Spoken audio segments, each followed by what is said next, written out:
কোন কারণে তারা বাতিল, কি কি বিষয়ের কারণে আমরা তাদেরকে বাতিল বলি, এর মধ্য থেকে কিছু বিষয় আপনাদের সামনে তুলে ধরা এবং সাধারণ মানুষের কাছেও আমরা এই জিনিসগুলোকে তুলে ধরতে চাই।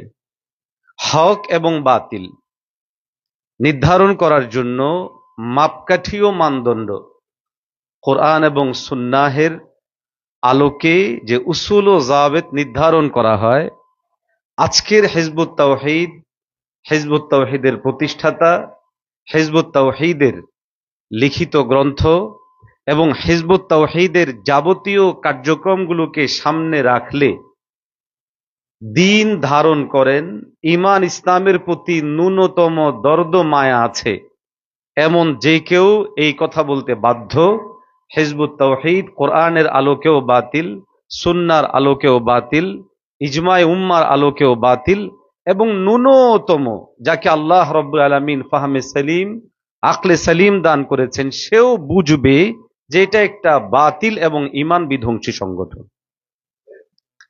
হিজবুত তাওহীদ টিকে আছে কিসের উপর? হিজবুত তাওহীদকে মূল্যায়ন করা হবে কিসের উপর? আমাদের অনেক ভাইয়েরা এই জায়গার মধ্যে এসে অ্যাক্সিডেন্ট করছে।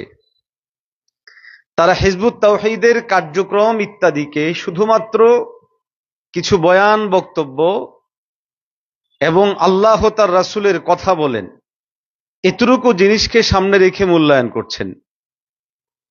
এটা তাদেরকে ভয়ঙ্কর, ভয়াবহ এই ফিতনার ব্যাপারে তখন সহজ এবং তাদের প্রতি তাসাহুল হতে উদ্বুদ্ধ করছে।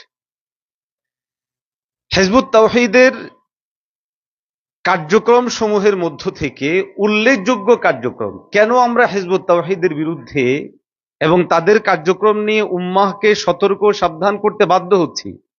কারণ উম্মার কাছে ঈমান ও ইসলাম আসার, ঈমান ও ইসলাম পালনের বর্তমান সময়ে উম্মার সামনে যেই মাধ্যমটা, সেটা হলো উলামায়ে কেরাম। হিজবুত তাওহীদ মূলত উলামায়ে কেরামদেরকে উম্মার কাছে অগ্রহণযোগ্য করে তোলার সমস্ত কার্যক্রম তারা করে যাচ্ছে।